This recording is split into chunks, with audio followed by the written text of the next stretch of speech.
What's going on, guys? The Army Trucker here. So today I want to talk about the caregiver program that I've talked about in some of my last videos and what it is and who qualifies for it, etc. So first and foremost, the program that I was referring to is the Program of Comprehensive Assistance for Family Caregivers. And I'm going to read verbatim off their website. It states, if you're a family member caring for a veteran with disabilities, we want to support you. We recognize that family caregivers enhance the health and well-being of veterans they care for in their home. Find out if you qualify for the Program of Comprehensive Assistance for Family Caregivers and how to apply.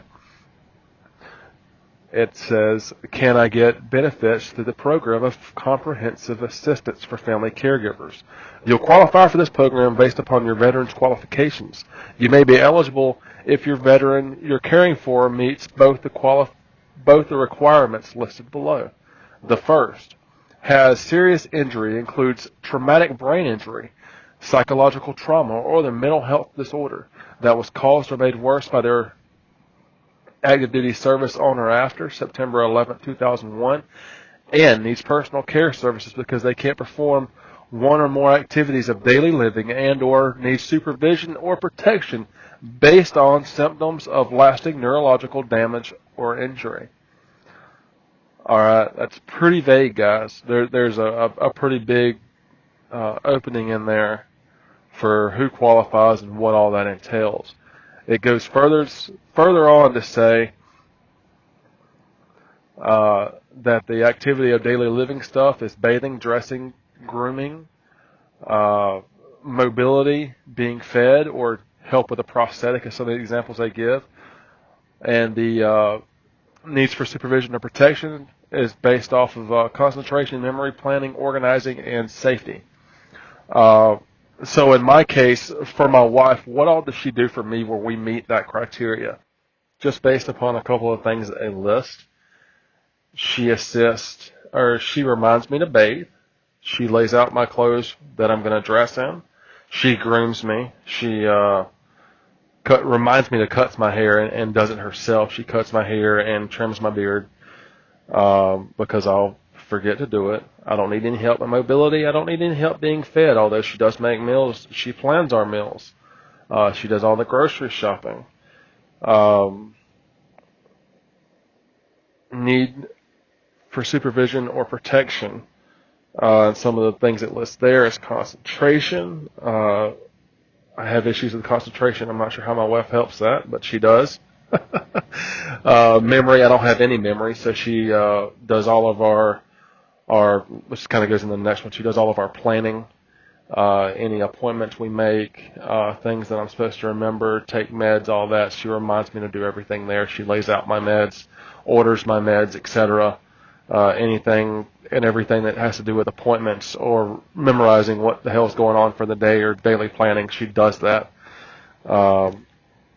Organizing the day, she of course does. That goes along with planning. I guess that's all kind of hand in hand. But she does all that. She ensures that all that's done, and then it goes into safety. I'm guessing that's if you're suicidal, which I am. I guess that goes into safety with firearms or just house safety maybe, which all of our guns are locked up in a safe. So there's that. And the reason I make this video, guys, is because I got a response that I was trying to hustle the system because I applied for this. And my point to that person was that qualifying for this doesn't mean you have to have loss of limb and a mental health disorder. That person can qualify for this as well and probably get a higher tier because they need more assistance in their daily living activities. But just because you're worse off than I am doesn't mean that I shouldn't be qualifying for help, especially when my wife is doing all these things for me. I mean, I take it to heart when I say if it wasn't for my wife, I'd be dead or homeless or both. I mean that wholeheartedly. I wouldn't have a home and wouldn't be able to take care of anything that I need to take care of if not for my wife. Without her, I don't know where I would be. She does everything day to day for me. she does, man. It's insane, the shit she puts up with. But anyway, that's just kind of the short and sweet. Just kind of wanted to go over that. If you have any questions about the caregiver program, you can look it up on the website. Ask me. I'll help where I can. We haven't gone through the whole process yet. We're still in the application process, or she is, better yet, in the application process. We have a in-home visit coming up. We'll see what all that entails. I'm not sure. And we're just going to kind of take it from there. After that, we should find out.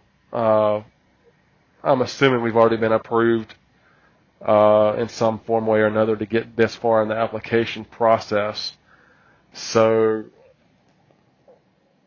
after that, well, let me start over. The application process. My wife submitted an application in writing. She mailed it off to there's actually a mailing address on the Caregiver VA website. You can print off the application and mail it in. After that, I had a psychological appointment with a psychiatrist at the VA hospital, and an appointment with a occupational therapist, where we went over what all I do, what all I don't do, and actually we seen the psychologist or psychiatrist, whatever the fuck he was, seen him separately. She went over with him basically all the things that she does on a day-to-day, I guess mental health-wise, more or less. And with the occupational therapist, it was more physical things that she does for me, which are lesser because while I'm not mentally there, I'm capable to feed myself and bathe myself and tie my own shoes and stuff like that. I don't need any of those qualifications for the physical side of it. And, but even still, we still qualify for this program because it's based off the mental side. And there's 3 different tiers. I'm not sure if I covered that yet, but there's 3 different tiers of the program. There's the first tier, which is the lowest paid tier, which means that your caregiver works 10 hours or up to 10 hours. I'm guessing a week, up to 10 hours a week, and that pays I think $500 a month. There's the second tier, which means they work up to 25 hours a week, which is $1,300 a month. There's the third tier, which is they work up to 40 hours a week, and it pays $2,000 or some other. Like, we're not going to get that. We're probably going to get the lower tier or the middle tier, somewhere between those two, just depending on what all the qualifications that we meet. And they went over everything in the interview. So yeah, I mean, that's just a quick thing of who qualifies for it. If you have if you have PTSD, you have TBI, you have major depressive disorder, a lot of those things, those psychological orders, you qualify, especially if you have someone, and you have someone taking care of you. And if you have a significant other, most likely they're taking care of you, so fucking apply. The worst they can do is tell you no. Some may say you're trying to hustle the system, as that comment made like to, I guess. And I think that's funny. Just because there's someone that's worse off than you doesn't mean that you shouldn't get help, especially when it comes with health care for your significant other that's taking care of you. They get training, they get more or less days off where they can bring in an outside party to do the things that she was doing, and she can go get a little mini break so she doesn't smother you with a pillow. There's a lot of good things that come along with this for your significant other. Now, she doesn't get like insurance for the family or anything like that. That's not what it is. It's just basic insurance for her, health insurance. So there's some really good upsides to this program, outside of the stipend that could help you and benefit your family. So yeah, guys, if you qualify for it, if you have a mental issue and your significant other or family members taking care of you in other ways, fucking apply for this shit. But that's all I got. Sorry for the ranty, incoherent video. This is the Army Trucker. I'm out.